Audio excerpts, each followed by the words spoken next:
163তম জন্মদিন। জোড়াসাঁকো থেকে শান্তিনিকেতন ঠাকুরের জন্ম জয়ন্তী উপলক্ষে পালন হচ্ছে বিভিন্ন অনুষ্ঠান। এদিন সকাল থেকেই শুরু হয়েছে জোড়াসাঁকো ঠাকুর বাড়িতে কথায় গানে কবিতায় রবি শরণ। সাধারণ মানুষের পাশাপাশি রাজনৈতিক ব্যক্তিত্বরাও কবিগুরুকে প্রণাম জানাতে উপস্থিত হন জোড়াসাঁকো ঠাকুর বাড়িতে। রাজ্যের নানা প্রান্তে পালিত হচ্ছে রবীন্দ্র জয়ন্তী। বাঙালির কাছে তিনি প্রাণের ঠাকুর। আজ রবীন্দ্রনাথের 163তম জন্মদিন, আর সেই উপলক্ষেই রাজ্যের বিভিন্ন জায়গায় পালিত হচ্ছে রবীন্দ্র জয়ন্তী। কবিগুরুর বাড়ি জোড়াসাঁকো থেকে শান্তিনিকেতন সহ রাজ্যের নানান প্রান্তে পালিত হচ্ছে বিভিন্ন অনুষ্ঠান। কবিগুরুকে শ্রদ্ধা জানাতেই সকাল থেকেই তার মূর্তিতে মাল্যদান করেছেন বিশিষ্টজনেরা। সকাল থেকেই জোড়াসাঁকো ঠাকুর বাড়িতে কথায় গানে কবিতায় চলছে রবি শরণ। সাধারণের পাশাপাশি রাজনৈতিক ব্যক্তিত্বরাও কবিগুরুকে প্রণাম জানাতে এসেছিলেন জোড়াসাঁকো ঠাকুর বাড়িতে। এসেছিলেন রাজ্যের মন্ত্রী শশী পাজা। রাজ্য সরকারের তরফ থেকে ক্যাথিড্রালের কাছে একটি অনুষ্ঠানেরও আয়োজন করা হয়েছে।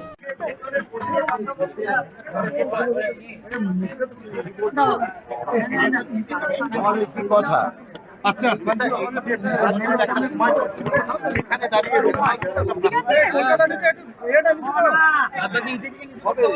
রবীন্দ্রনাথ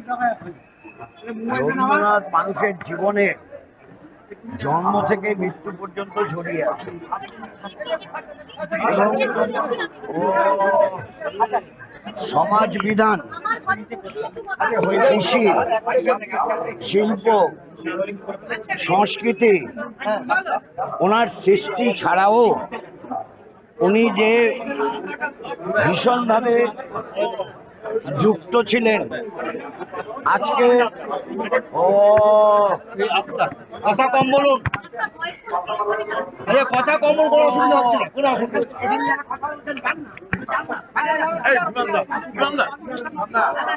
বাংলা বাঙালির জীবনে শয়নে স্বপনে জাগরণে যত দিন যাবে শুধু বাংলা নয়, ভারত নয়, সারা বিশ্বে রবীন্দ্রনাথ তত বেশি প্রাসঙ্গিক হবেন।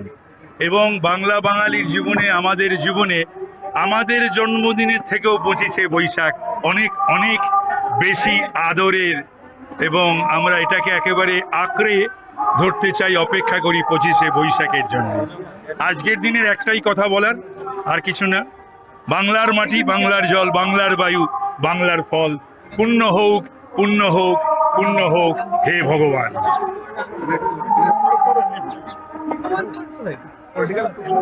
এখানে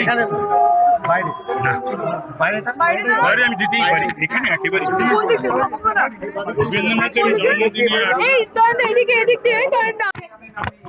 আজকের যে অনুষ্ঠান তাতে রাজ্য সরকারের উদাসীনতা দেখা যাচ্ছে, যে টাকা হিসেবে গ্রান্ট হয়নি, বলছে ভোটের জন্য তাই, কিন্তু এইভাবে রবীন্দ্রনাথকে নিয়ে দড়ি টানাটানি, এটা কি বলবেন? আমি জানি না এটা কি বলেছে।